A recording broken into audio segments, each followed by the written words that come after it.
Pathan the one. Now recently आप लोगों ने बिल्कुल इस पर आर्टिकल देखे होंगे, नहीं देखे तो मैं आपको बता देता हूँ। यूएसए इसरो की टेक्नोलॉजी चाहता है। जी हाँ, हम आज के समय एक ऐसे पॉइंट पे पहुंच चुके हैं जब हम लोग यूएसए की टेक्नोलॉजी नहीं, यूएसए खुद कह रहा है कि हमें इसरो की टेक्नोलॉजी चाहिए। और ये बात हाल ही में कंफर्म कर दी है इसरो के चीफ ने। यहाँ पे आप देख पाओगे सोमनाथ साहब ने हाल ही में ये कहा है कि चंद्रयान-3 की डेवलपमेंट को देखकर यूएसए के साइंटिस्ट जो इंडिया में आए थे, उनकी टीम ने हमें एक ऑफर दिया था।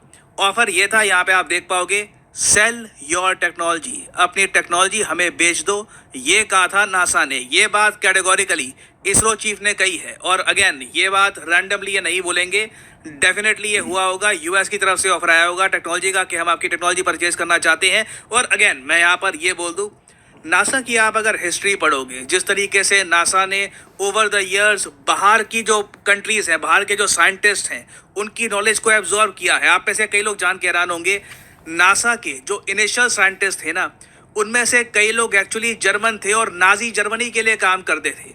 जब जर्मनी हार गया, बहुत सारे जो साइंटिस्ट थे हिटलर के, उनको पता नहीं था कि कहाँ पे जाएं, तो यूएसए ने कई साइंटिस्ट को अपने देश में बुला लिया और बाद में नासा प्रॉपरली बनाया गया।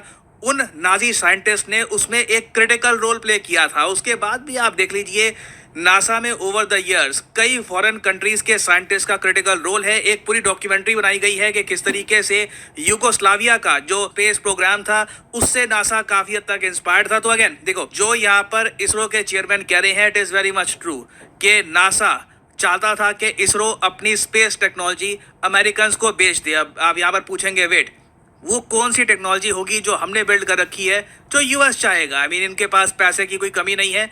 अगर हम बजट की बात करें, अगर हम बेसिकली बजट देखें नासा और इसरो का बजट जैसे आप लोग जानते हैं हाल ही में और कम कर दिया गया था। अभी 10-11 हज़ार करोड़ के आसपास का इसरो का बजट आपको मिल जाएगा। It is less than $2 billion.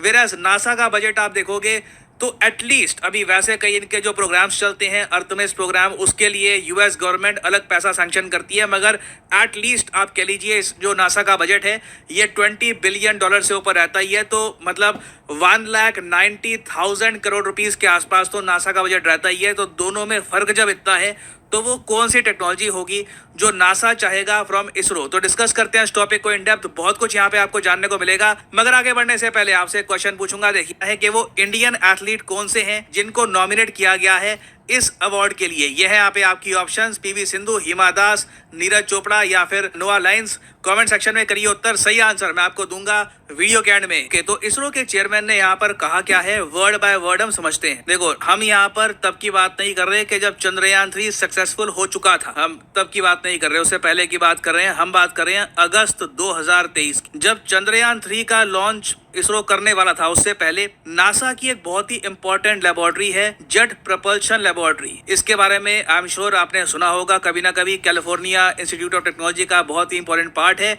Jet propulsion laboratory of NASA. इसके नाम से ये मत समझ लेना कि छोटी सी कोई लेबोरेटरी होगी नासा में, नहीं, एक बहुत ही बड़ा पार्ट है ये नासा का। और इन लोगों का काम ये है कि इंटरप्लैनेटरी रोवर बनाना। मार्स पे नासा कौन सा रोवर उतारेगा, मून पर कौन सा रोवर ये लोग उतारेंगे, उसकी टेक्नोलॉजी क्या होगी, इंजीनियरिंग कैसे वहां पर यूज करेंगे, ये सब डिसाइड किया जाता है जेट प्रपल्शन लेबोरेटरी में। उसके अलावा जो नासा का डीप स्पेस नेटवर्क है, जी हाँ, जो नासा का डीप स्पेस नेटवर्क है, वो भी जेट प्रपल्शन लेबोरेटरी से ही कंट्रोल किया जाता है। तो बहुत ही ज्यादा अत्याधुनिक आर्म है ये नासा की। तो यहाँ से कुछ साइंटिस्ट आए इंडिया में, इन्होंने देखा कि चंद्रयान-3 की तैयारी कैसे चल रही है, इसरो बेसिकली कर क्या रहा है। चेयरमैन साहब ने दिखाया इनको कि देखिए ये सब हमारा प्लान है, ये विक्रम लैंडर है, ये यहाँ पर प्रज्ञान रोवर है, इस तरीके से हम मून पर लैंडिंग करेंगे। आपका क्या इस पर इनपुट है, आप क्या बोलना चाहेंगे? देखो, इसरो की पूरी तैयारी देख करना, इसरो के चेयरमैन ने ये कहा है। नासा के जो साइंटिस्ट थे, इन्होंने सिंपली एक बात बोली, हम कुछ अपनी तरफ से ऐड नहीं करना चाहते, नो कॉमेंट्स, क्योंकि आपकी तैयारी प्रॉपर है। जब एक कहते हैं ना स्टूडेंट प्रॉपरली प्रिपेयर्ड है, सारे चैप्टर्स प्रिपेयर कर लिए हैं, एग्जाम के लिए वो रेडी है, तो आप कहते हैं okay just go and give the exam. तो ऑलमोस्ट सेम टाइप का रिस्पॉन्स था यूएस साइंटिस्ट का। आगे जो अमेरिकन साइंटिस्ट हैं, उन्होंने ये कहा कि हम बहुत इंप्रेस्ड हैं आपकी टेक्नोलॉजी से, और आप ये जो टेक्नोलॉजी है, ये जो सुंदर साइंटिफिक इंस्ट्रूमेंट्स है, लिटरली इन्होंने यहाँ पे वर्ड यूज किए हैं, ये जो साइंटिफिक इंस्ट्रूमेंट्स आपने तैयार किए हैं, ये इतने खूबसूरत हैं और इतने सस्ते दाम पर आपने ये सब तैयार किया है। बार बार नासा के साइंटिस्ट ना लिटरली पहले जो उनकी आंखों के सामने था वो देख रहे थे, फिर जो इसकी कॉस्ट है वो देख रहे थे।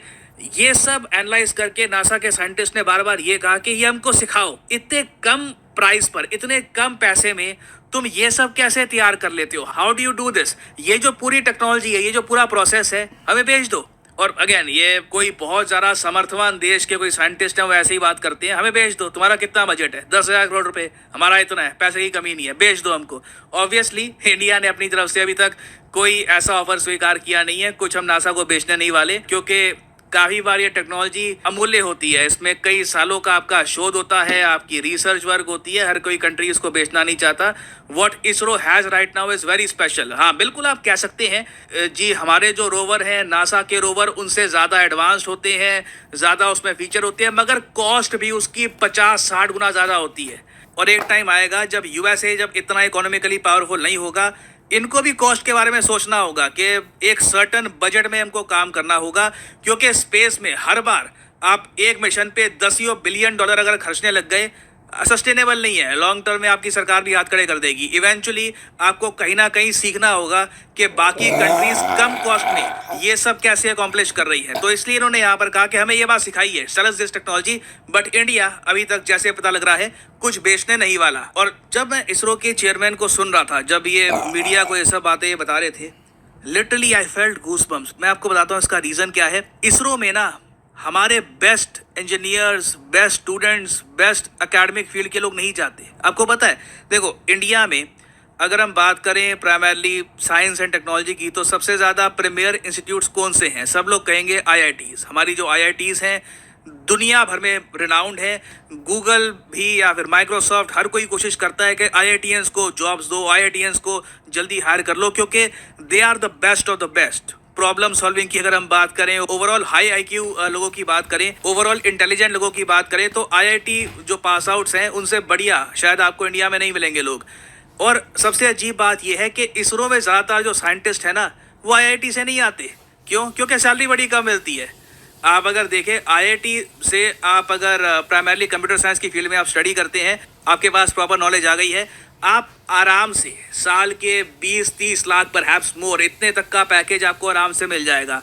इसरो में देखिए, कई साइंटिस्ट हैं, मैंने देखा है ऑनलाइन एनोनिमसली, वो लिखते हैं कि 10 साल काम करने के बाद ना उनकी सैलरी पहुंची है अभी 1,15,000, 1,20,000 के आसपास। तो टैक्स वगैरह भी काटने के बाद आप मान के चल लीजिए साल के वो 13-14 लाख या मैक्सिमम से मैक्सिमम 15 लाख रुपए कमा रहे हैं। वेरस प्राइवेट सेक्टर में उसका दुगना मिल रहा होगा, मिनिमम दुगना मिल रहा होगा। और अगर इसरो के चीफ की सैलरी भी अगर हम देखें, इसरो के चीफ महीने के 2.5 लाख रुपए कमाते हैं ना। अगेन, आप में से कई लोग कह सकते हैं कि नॉट बैड, 2.5 लाख रुपए, मैं तो इतना नहीं कमाता, मैं तो अभी 40-50 हज़ार रुपए कमा रहा हूँ, 2.5 लाख काफी ज्यादा। बिल्कुल, देखिए कई जो इंडिया में जॉब्स हैं उनसे बड़ी सैलरी ये लग रही होगी आपको, बट जिस फील्ड की हम बात कर रहे हैं, जो लेवल ऑफ नॉलेज यहाँ पर चाहिए होती है, उसकी हम बात कर रहे हैं, जो प्रेशर यहाँ पे आपको झेलना होता है पूरे देश का, उसकी अगर हम बात करें तो 2.5 लाख रुपए बहुत कम है। आई मीन, हमारे कई क्रिकेटर्स हैं इतना पैसा 1 मिनट में अर्न कर लेते होंगे, एक ट्विटर या फिर इंस्टाग्राम पे कुछ पोस्ट करके कि ये क्रीम ले लो, ये कार ले लो वगैरह। तो अगेन, मैं यहाँ पे आपको बता रहा हूँ कि अभी ना हम लोगों ने अपना प्रॉपर टैलेंट टैप भी नहीं किया। जिस दिन एटलीस्ट मैं कहूँगा कि 10% जो है इसरो में साइंटिस्ट ये हमारी आईआईटी से आ रहे हो, बेस्ट ऑफ द बेस्ट हमारे माइंड्स हैं, वो नासा में या फिर माइक्रोसॉफ्ट, गूगल में ना काम करके स्पेस टेक्नोलॉजी में इंटरेस्ट दिखाकर इसरो में, या फिर नॉट इवन इसरो, जो हमारी प्राइवेट कंपनीज अभी आएंगी उनमें कंट्रीब्यूशन करना स्टार्ट कर देते हैं। तो ये लाइन आपको बार बार सुनने को मिलेगी। बार बार अमेरिकन इंडिया में आएंगे और क्लियरली हमको यही कहेंगे, सेल अस योर टेक्नोलॉजी, हमें आप बताइए कि किस तरीके से आप ये सब कर लेते हैं। क्योंकि इंडिया में है, देखिए, we have a bright mind, we have a population जिसका माइंड बहुत ज़्यादा ब्राइट है। हम लोग प्रॉब्लम सॉल्वर्स हैं, सोचने का तरीका हमारा काफ़ी डिफरेंट है। तो अभी देखिए, स्पेस की फील्ड में बस शुरुआत है। इन द फ्यूचर हमें बहुत कुछ अकॉम्प्लिश करना है।